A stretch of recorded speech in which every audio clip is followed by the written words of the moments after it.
오늘 말씀 제목은 하나님의 뜻대로 하는 근심입니다. 성경에 특히 신약에 넘어와서 예수 그리스도의 이 공생의 사역을 이유로 하여 성경에서 가장 많이 하는 말씀 중에 하나가 무엇이냐면 근심하지 말라는 것입니다. 염려하지 말라는 것입니다. 이 말씀을 아마 성경을 읽어보신 분들은 참 많이 보았을 것입니다. 왜 근심하지 말라고 할까요? 왜 염려하지 말라고 할까요? 반대로 역설적으로 얘기하면 세상에 근심할 거리, 염려할 거리가 많다는 것입니다. 그런데 요한복음 14장 지난주 본문 말씀이었죠. 너희는 마음에 근심하지 말라고 이야기하셨는데 왜 근심하지 말라고 하십니까? 하나님을 믿으니 또 나를 믿으라. 우리가 예수 그리스도 언약 안에 있으면 아무것도 염려할 것이 없습니다. 평안을 너희에게 주느니 곧 나의 평안을 너희에게 주노라. 내가 너희에게 주는 것은 세상이 주는 것과 같지 아니하다고 분명히 말씀하셨습니다. 하나님이 우리와 함께 하신다는 사실은 모든 평안과 힘을 가지게 되어지는 비밀인 것이죠. 예수 그리스도로 말미암아 우리는 참된 안식과 평안과 힘을 가질 수 있는 비밀을 가졌습니다. 그런데 오늘 말씀은 또 다른 이야기를 하세요. 하나님의 뜻대로 하는 근심이 있다는 거예요.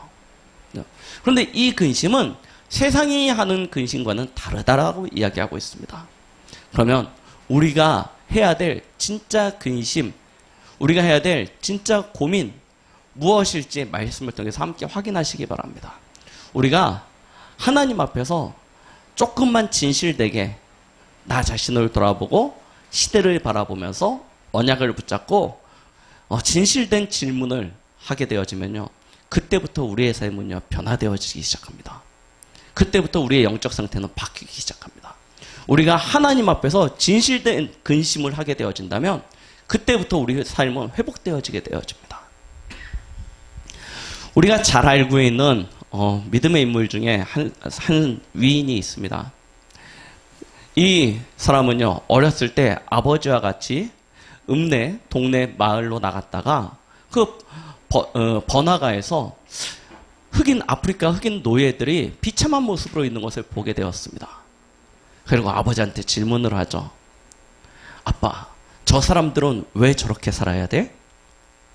저 사람들은 왜 저렇게 비참한 삶을 살아야 돼?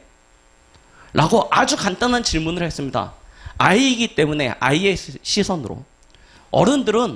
흑인들은 다 노예가 되는 게 정상이에요. 그렇게 생각하기 때문에 그런 질문을 안 하는데 아이였기 때문에 질문을 한 겁니다. 왜 흑인들은 저렇게 비참한 삶을 살아야 되냐고. 그때 아빠가 옆에서 성경적인 답을 주었습니다. 원래 모든 사람들은 하나님의 형상으로 하나님의 축복을 누리면서 사는 것이 정상이야. 저거는 잘못된 거야. 이 하나의 질문과 답이 그 아이의 인생을 바꿔버립니다. 단순히 한 사람의 인생을 바꾼 게 아니고요.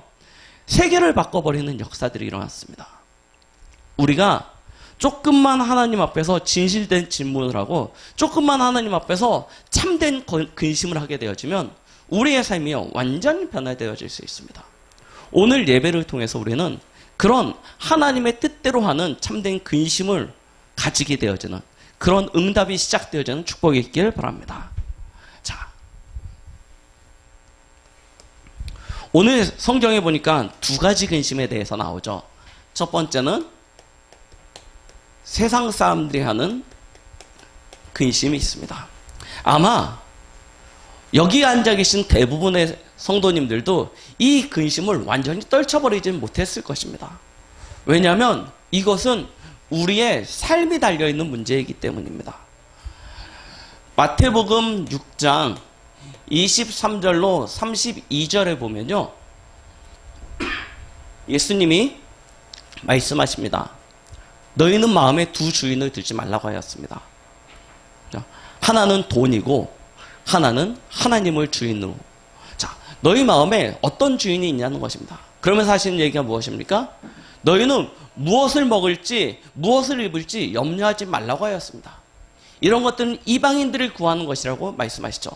반대로 이야기하면 무슨 얘기입니까? 제자들이 분명히 예수님을 따라다니면서 많은 이적과 역사와 기적들을 봤음에도 불구하고 그들의 삶은 여전히 여기에 매여 있는 것입니다. 의식주요. 우리 근본적인 고민 아닙니까? 먹고 사는 것이요. 이것으로부터 우리가 자유로울 수 없습니다. 우리 랩런트들이 왜 열심히 공부를 합니까? 여기 계신 성도님들이 왜 열심히 직장을 다니고 일을 합니까? 결국 근본적으로 따지면 먹고 살아야 되기 때문입니다. 그래서 이 고민을 떨쳐버릴 수 없는 거예요. 계속 이 고민 속에서 살아가게 되어집니다. 자, 그러다가요, 조금 먹고 살만해지기 시작하면 그때부터 하는 고민이 있습니다. 그것이 무엇입니까? 대부분의 사람들이 신경 쓰기 시작합니다. 전에는 아무거나 먹어도 되는데 이제는 잘 먹어야 돼요.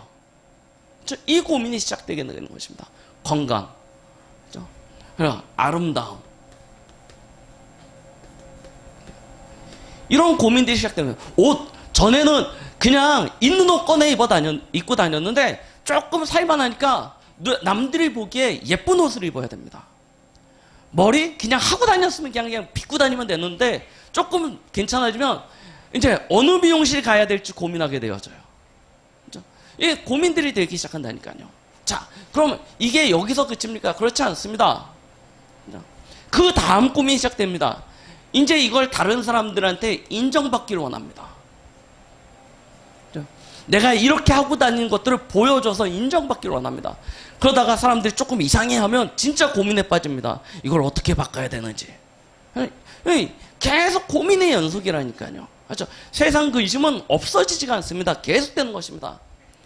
인정받고 인기 얻고 그걸 통해서 어떤 이름을 알리고자 하는 것, 이런 고민들이 되기 시작하는 거예요. 이건 대단한 학업, 어떤 지식을 가지고 경제를 가지고 있는 훌륭한 사람들 얘기가 아닙니다. 보통 사람들이 그렇고 산다니까요.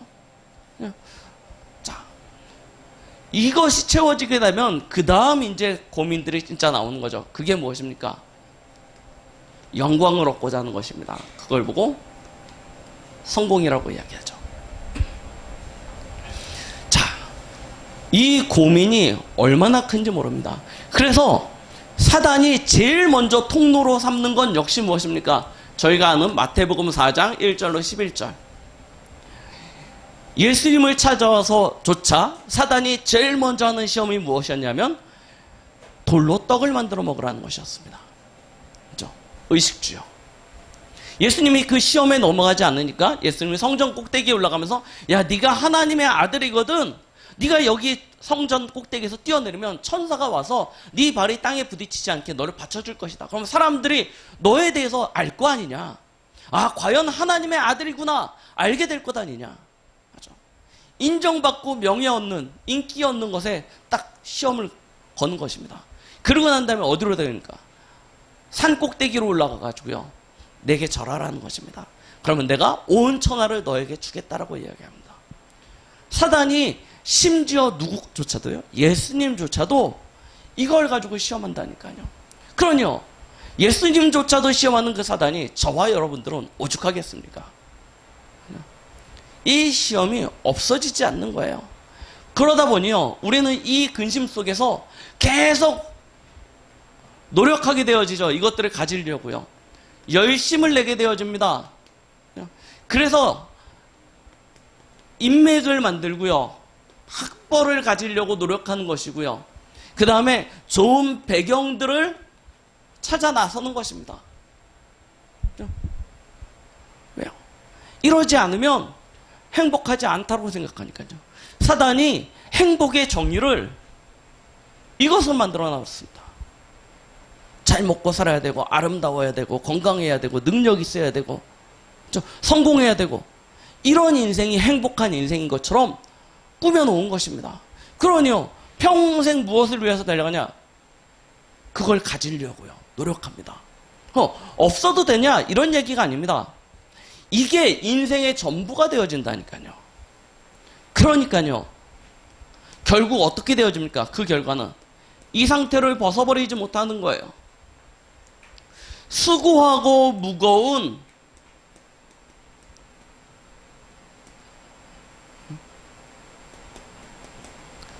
짐진 인생을 살아가게 되는 것입니다.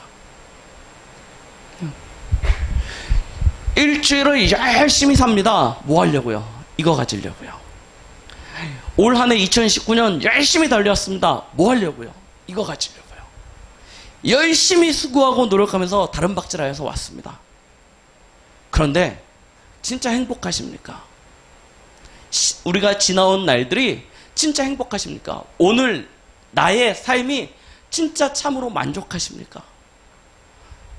거의 못 그래요. 왜 그런지 아십니까? 이걸로 진짜 행복을 찾을 수 없기 때문입니다. 수고하고 무거운 짐을 벗어던지지 못해요. 그러니까 어떤 길로 가게 되어집니까? 어쩔 수 없습니다.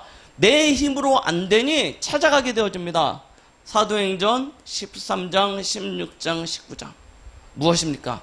다른 힘을 찾아가는 거예요. 그게 무엇입니까? 귀신의 힘을 빌리는 것입니다. 점수를 찾아가는 거예요. 점치는 사람들을 찾아갑니다. 타로점이 됐던, 그게 뭐 역술이 됐던 누구한테 가서 물어봅니다. 사주팔자 내놓고 물어봅니다. 그렇죠? 내가 올해는 어떤 길로, 어떤 일을 해야, 어떤 사람을 만나야 행복해집니까? 이제 2019년이 다 가고 2020년 딱 시작하게 되어지면 연초에 텔레비전에 점쟁이들 쭉 나옵니다. 맞죠? 신년 운세 해가지고 심지어 버라이어티 이런 프로그램까지도 나와서 그 연예인들 점쳐줍니다. 올해 운세가 어떻고 막 맞냐? 다 틀려요. 거의 다 틀려요. 그런데 왜 그러냐? 그렇게라도 하지 않으면 힘이 안 나요. 무언가 어디서부터 힘을 얻어야 돼요. 위로를 받아야 되는데 거기라도 찾아가서 올해는 잘 될 거예요. 라고 이야기를 들어야 돼요. 그래야 마음에 잠깐이나마 평안이 생겨요. 그렇죠? 되건 안 되건 상관없습니다. 그런데 되면 역시 용하구나 됩니다. 안 되면 역시 진짜 내가 말 안 들어서 그렇게 되구나. 계속 빠져들게 돼요. 귀신이 하는 일이 그렇습니다. 한 번 치고 끝나지 않는다니까요. 두 번, 세 번 계속 빠져들게 만듭니다. 그러면 이 결과는요. 어떤 결과가 옵니까? 출애굽기 20장 4절 5절. 3, 4대 저주가 더하여지죠. 그래서 오는 문제가 무엇입니까? 사도행전 8장 4절로 8절. 삶에 온갖 문제들이 닥치기 시작하는 것입니다. 귀신의 힘을 빌려서 했기 때문에 귀신이 붙잡는 인생이 되어지는 것입니다. 사람이 결국 귀신의 종로로 타는 인생, 귀신이 시키는 일들을 하게 됩니다. 그래 삶이요 온갖 문제 가운데 닥칠 수밖에 없어요. 사도행전 8장 4절로 8절. 기쁨이 없어요. 그렇죠? 귀신에게 시달리게 되어집니다. 그러면서 온갖 질병이 찾아와요. 그러니까요 마을 전체가요 어둠에 장악되어지는 것입니다. 이런 상태가 되어지는 거예요. 자, 그러다가 오늘 말씀대로 고린도후서 저희가 읽었던 7장 10절에 뭐라고 해요? 세상 근심은 사망에 이르게 한다고 하였습니다. 그렇죠? 그러다가 인생이 가는 겁니다. 고난과 재앙과 실패 속에서 삶이 계속 수고하고 무거운 짐을 지고 그런 반복되어지는 실패의 삶을 살다가 결국은 죽음을 맞이하게 돼요. 그럼 죽으면 끝입니까? 그렇지 않아요. 누구나 죽지만 죽음 이후에 또 다른 세계가 있습니다. 그 세계를 보고 우리는 내세라고 그러죠.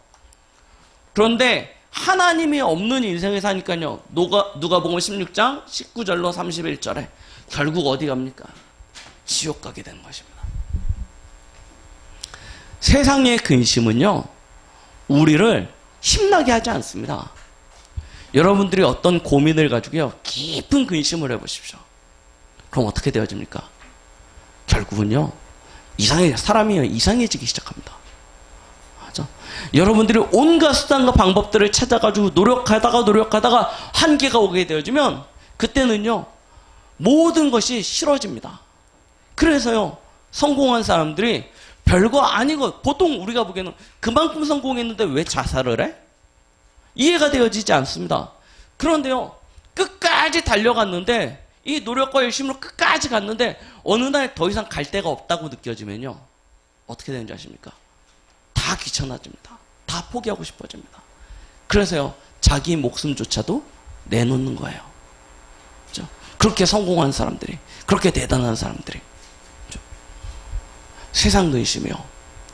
이 근심은요, 우리의 삶을 조금 윤택하게 해주는 방법이 되어질 수 있을지 모릅니다. 그런데요, 그 결과는 아주 비참하게 끝납니다. 그래서요, 하나님은 세상 근심하지 말라는 거예요. 무엇을 마실지 무엇을 입을지 염려치 말라고 하셨습니다. 하늘을 나는 새를 봐라. 누가 먹이냐? 그 새들이 농사를 짓냐? 그렇지 않다. 여기 핀 꽃을 봐라. 얘네들이 옷을 만들어 입냐? 그렇지 않다. 하나님이 먹이시고 하나님이 입히시지 않냐? 하물며 너희일까 보냐? 라고 이야기하시는 것입니다. 우리는 세상 근심은요, 어떻게 하시면 되냐? 다 주께 맡기시면 됩니다. 아무것도 염려하지 말고 오직 모든 일에 기도와 간구로 너희 구할 것을 하나님께 아뢰라 라고 이야기하십니다. 그러면 모든 지각에 뛰어난 하나님이 그리스도 예수 안에서 너희 마음과 생각을 지키실 것이라고 약속하고 계시죠. 그러니요, 다 내려오시면 하나님을 믿는데 우리가 왜 세상 근심에 매여 살겠습니까? 이런 근심들은 다 내려놓으시고요, 이제부터 우리는요, 진짜 근심을 하셔야 돼요. 하나님의 뜻대로 하는 근심입니다. 자, 우리는 하나님 앞에서 중요한 몇 가지 질문을 하는 것입니다. 여러분들이 스스로 하나님 앞에서 진짜 질문해 보십시오. 특히 우리 렘넌트들은 렘넌트 시절에 이 질문에 대한 답을 가지셔야 돼요. 첫 번째가 뭐냐면, 나는 누구인가 하는 것입니다. 나는 누구인가? 내 정체성에 대한 답이 없으면요, 나는 스스로 생각하기를 내가 내 나름대로 주인된 인생을 산다고 생각하는데 결국은 사람들에게 끌려가는 인생을 살 수밖에 없는 것입니다. 노예되는 인생을 살아갈 수밖에 없어요. 그래서 첫 번째, 하나님 앞에 진짜 근심해 보시라니까요. 내가 누구인지 한번 나의 정체성을 놓고 근심해 보십시오. 질문해 보십시오. 그리고 두 번째 질문입니다. 무슨 질문을 하셔야 되냐면, 특히 우리 후대, 우리 렘넌트들은 이 질문을 하셔야 돼요.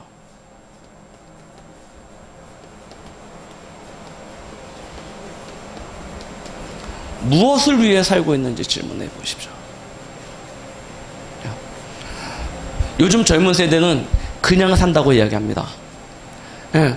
조금 좀 힘든 애들은 죽지 못해 산다고 이야기합니다. 왜 살고 있습니까? 무엇을 위해서 살고 있습니까?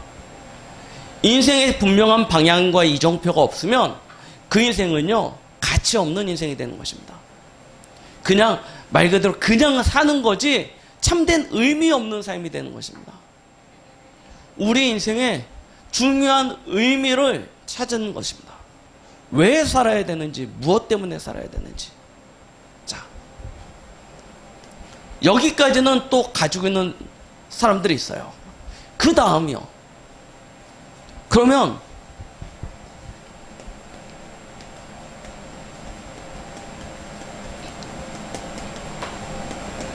그걸 놓고 어떻게 살아가고 있습니까?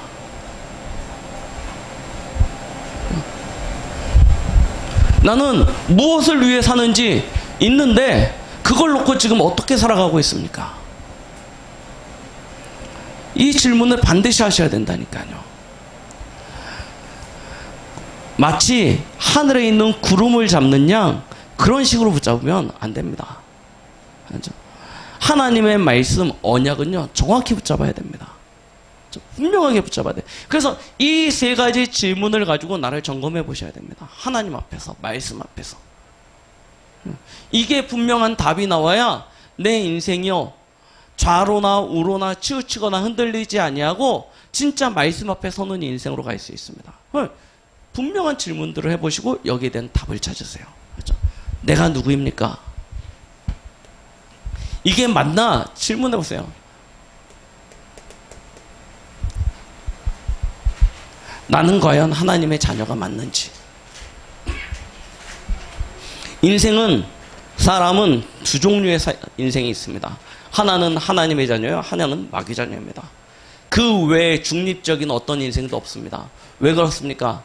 영적인 세계가 두 세계이기 때문이고, 그 가운데 영으로 인간을 주관하는 이는 두 존재밖에 없습니다. 하나님은 하나님이시고 하나는 악한 사단입니다. 여기서 벗어날 수 있는 인생이 아무도 없습니다.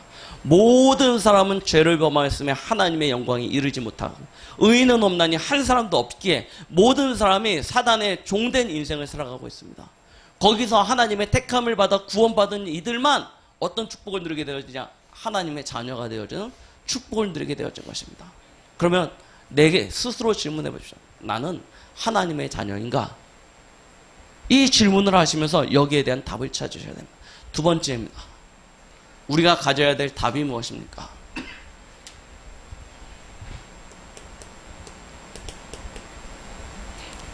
이사야 6장 13절입니다. 진짜 나는 이 시대에 하나님의 은혜로 택함을 받은 남은 자, 렘넌트가 맞느냐는 것입니다.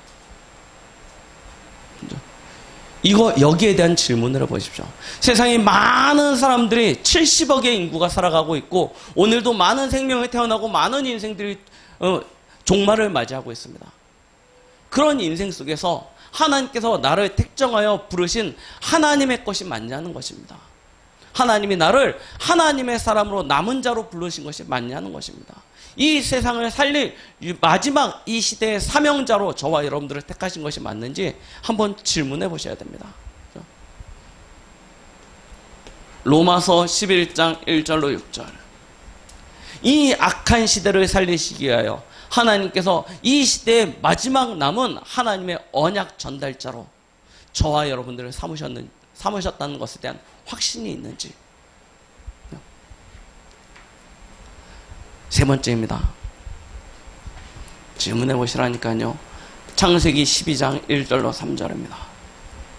저와 여러분들은 복의 근원이라 하나님께서 말씀하셨습니다. 너를 통하여 모든 민족이, 모든 족속이 복을 받게 될 것이다. 분명히 말씀하셨습니다. 우리는 복입니다. 내게 이 복이 주어진 것이 믿어지십니까? 진짜 이걸 가지고요, 깊은 고민을 해보십시오. 나는 누구인가?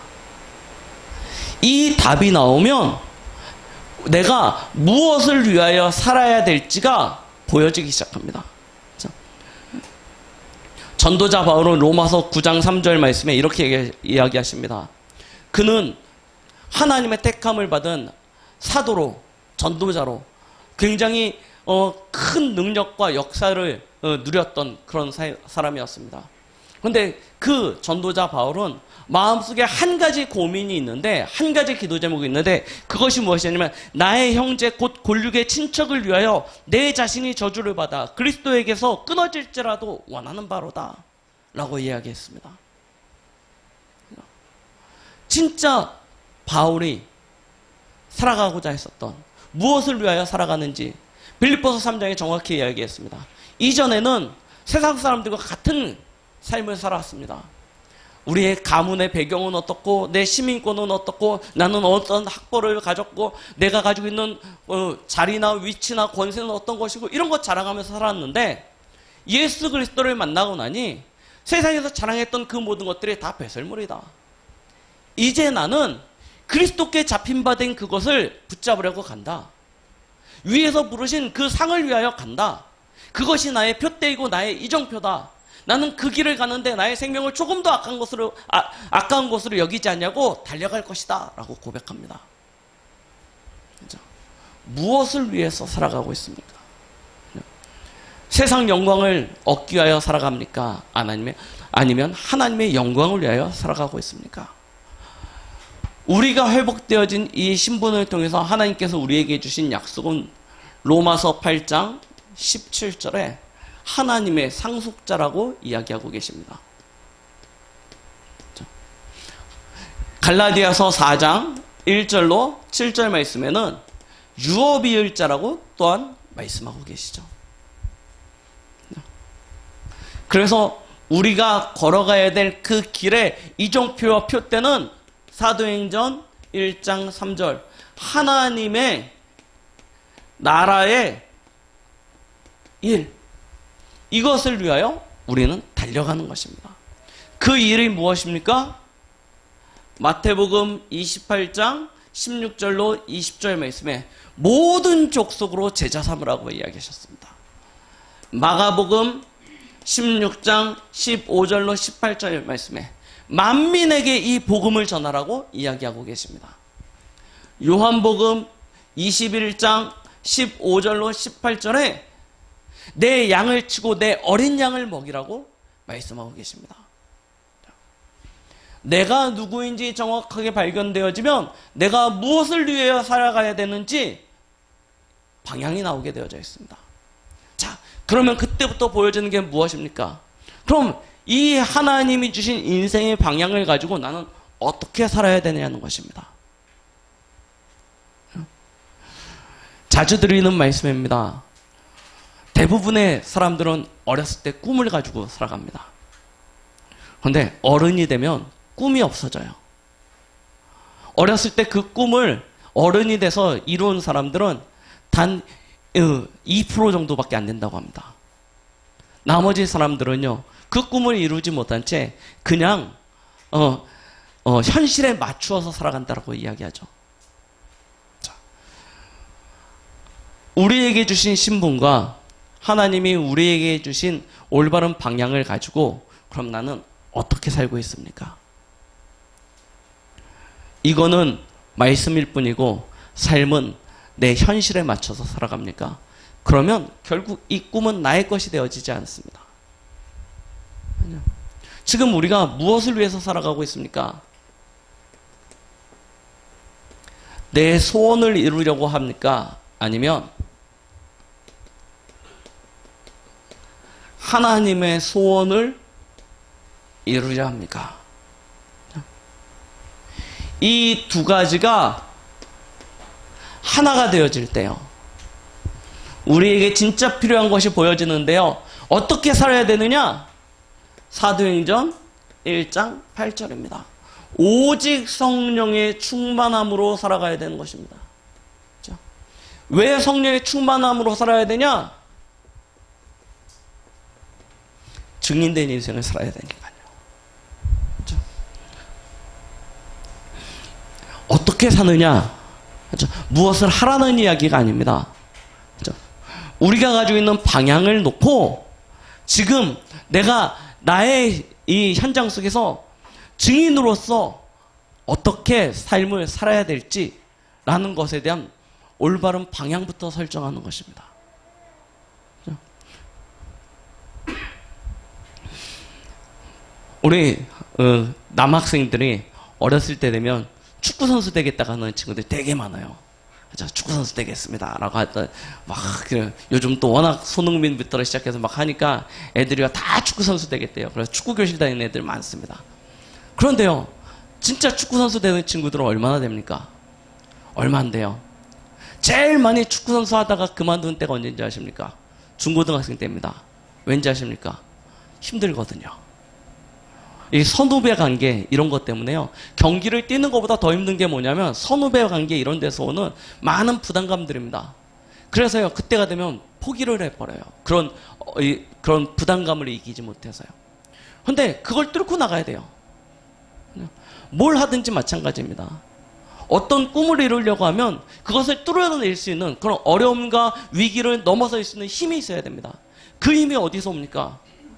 오직 성령이 너희에게 임하시면 너희가 권능을 받고라고 이야기하셨습니다. 그래서 우리는 어떻게 살아야 되냐? 진짜 성령의 충만함 가운데서 살아가야 되는 것입니다. 자, 그러면 이걸 가지고 우리는 어떤 축복을 누려야 됩니까? 오늘 말씀하셨죠? 11절 말씀 보겠습니다.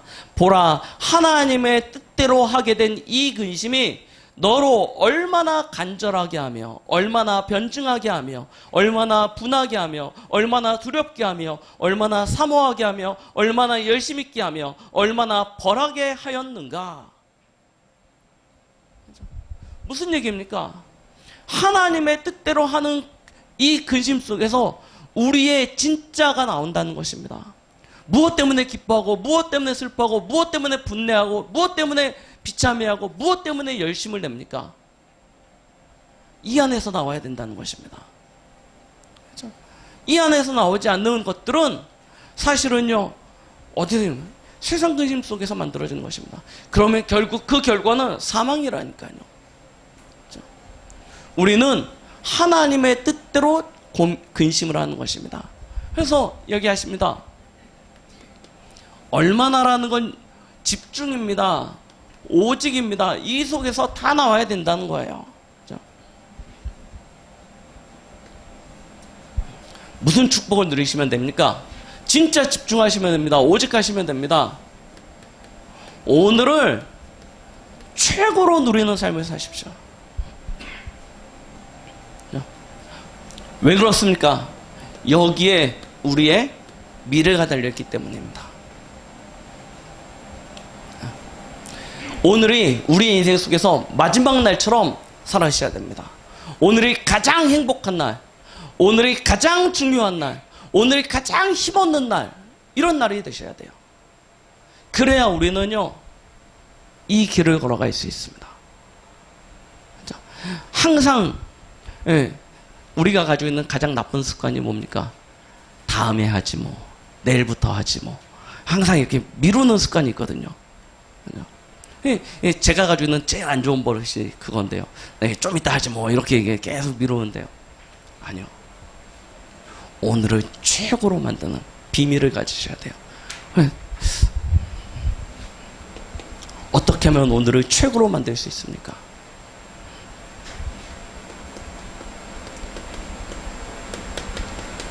나의 말씀이 있어야 됩니다. 그냥 말씀을 붙잡으라는 얘기가 아닙니다. 내가 누구인지, 무엇을 위해서 사는지, 어떻게 살아야 되는지를 놓고 내게 주시는 하나님의 말씀이 나와야 됩니다.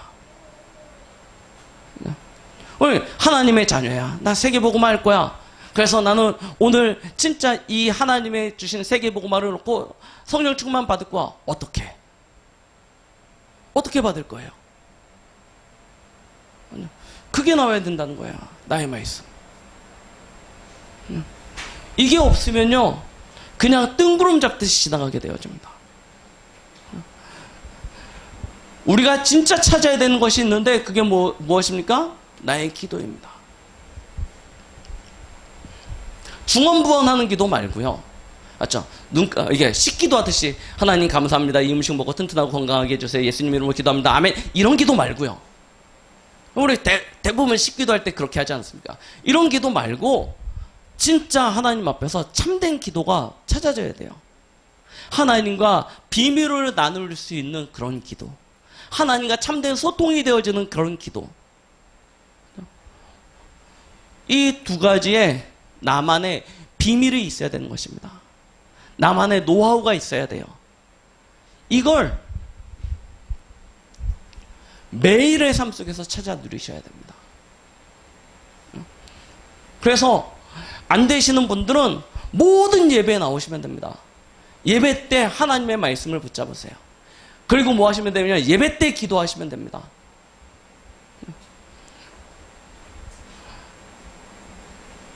이 두 가지가 분명하면 분명할수록 하나님이 주신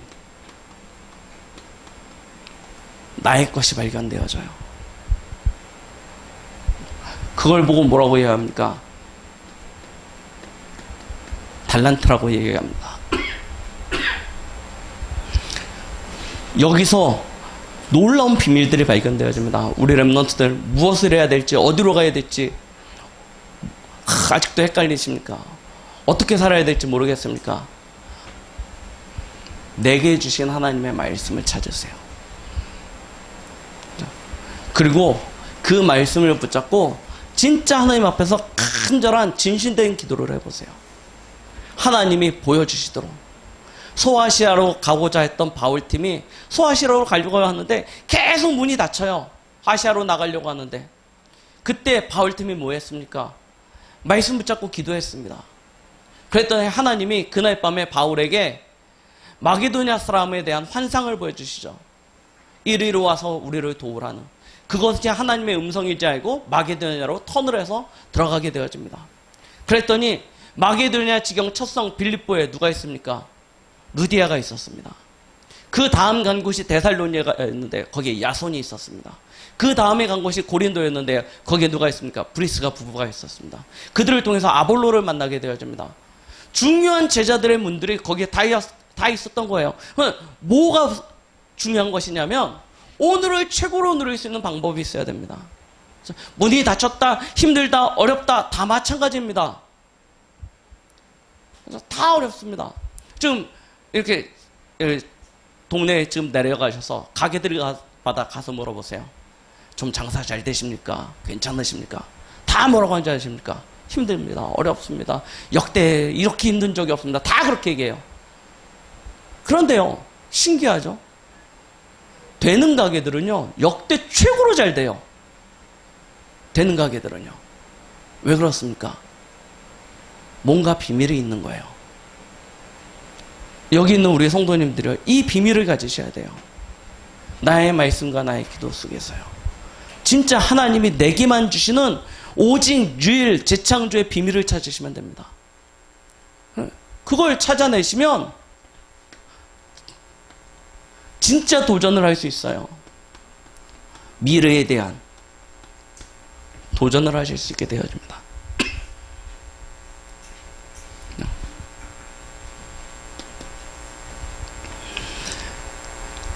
우리는요, 새해, 이제 한 해를 마무리하면서 새로운 한 해를 준비하는 시간이기 때문에 2020년도에 하나님이 이루실 그 언약의 여정에 응답을 놓고요, 이제부터 이 축복을 누리셔야 됩니다.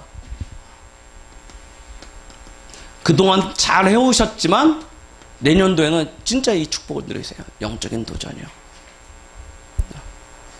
말씀 앞에 나 자신을 세우고 기도로 하나님 앞에 나아가고 현장에서 하나님이 하시는 응답과 역사를 누릴 수 있는 영적 도전이요. 시작하셔야 됩니다.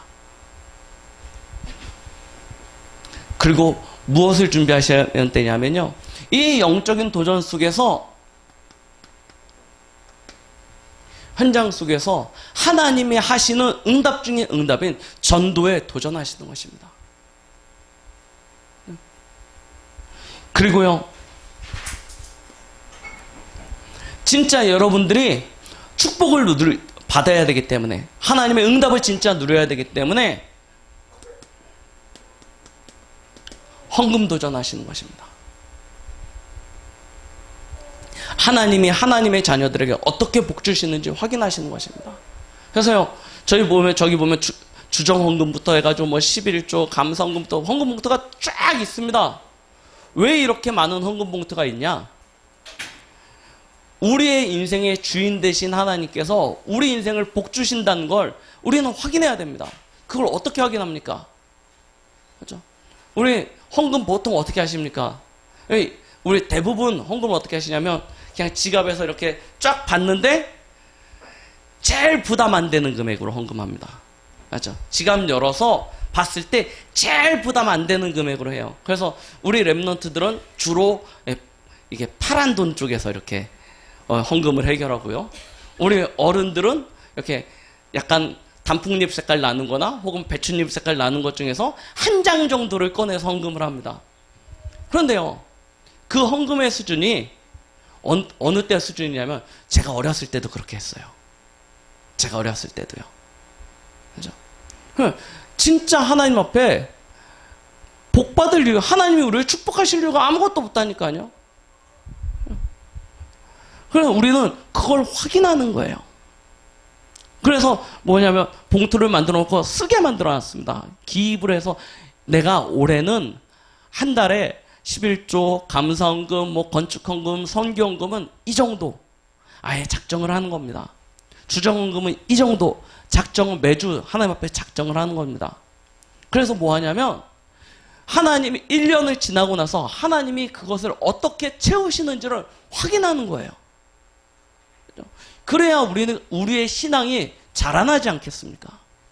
물론 부담되시는 분들도 계실 겁니다. 그런 분들은 이게 하나님이 감동 주시는 대로 하셔도 상관은 없어요. 그런데요, 우리가 도전하자는 것입니다. 그죠? 그걸 이것을 놓고 도전하는 것입니다. 뭘 도전하시냐? 업이요. 도전하시는 것입니다. 우리가 영적 도전, 전도 도전, 헌금 도전을 통해서 얼마만큼 응답받으시면 되냐면 교회를 살리는 주역으로 설 만큼 응답받으시면 됩니다. 237 나라 살릴 만큼 주역으로 응답받으시면 됩니다. 그리고요, 우리 렘넌트들 앞에 모델로 설 만큼 응답받으시면 돼요. 그걸 놓고 지금 뭘 준비하냐? 뭐에 도전하냐? 업에 도전하시는 거예요.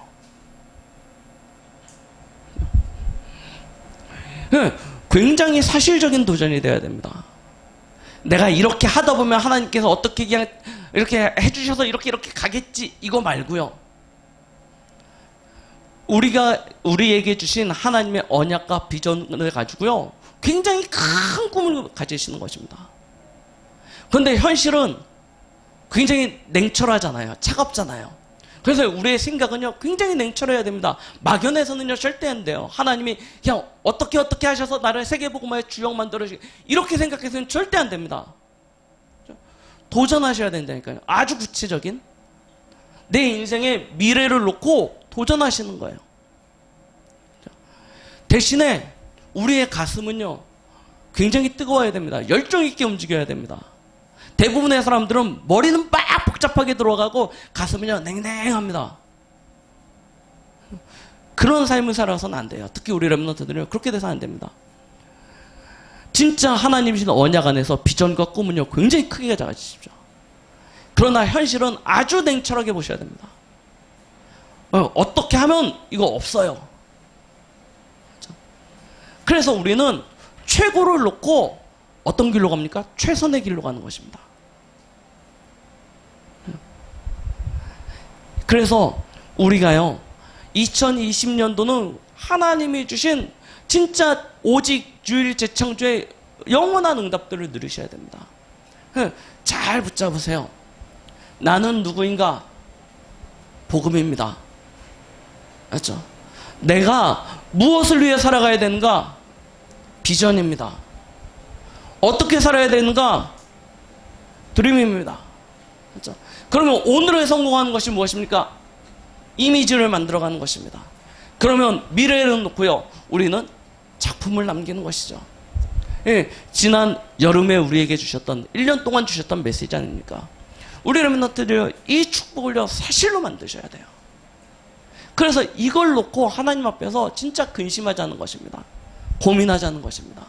그래서 이 말씀이 흘려 떠내려가는 것이 아니라 우리의 인생 속에 영원한 응답으로 축복으로 남겨질 수 있도록 한 해를 진짜 이 근심을 가지고 하나님 앞에서 나를 비추어서 진짜 참된 응답과 축복을 누리는 그런 한 주간이 되시기를 예수 그리스도의 이름으로 축원드리겠습니다. 기도하십니다. 하나님 아버지 감사드립니다. 오늘 우리에게 주신 말씀을 마음에 담고 우리가 현장으로 나아가고자 합니다.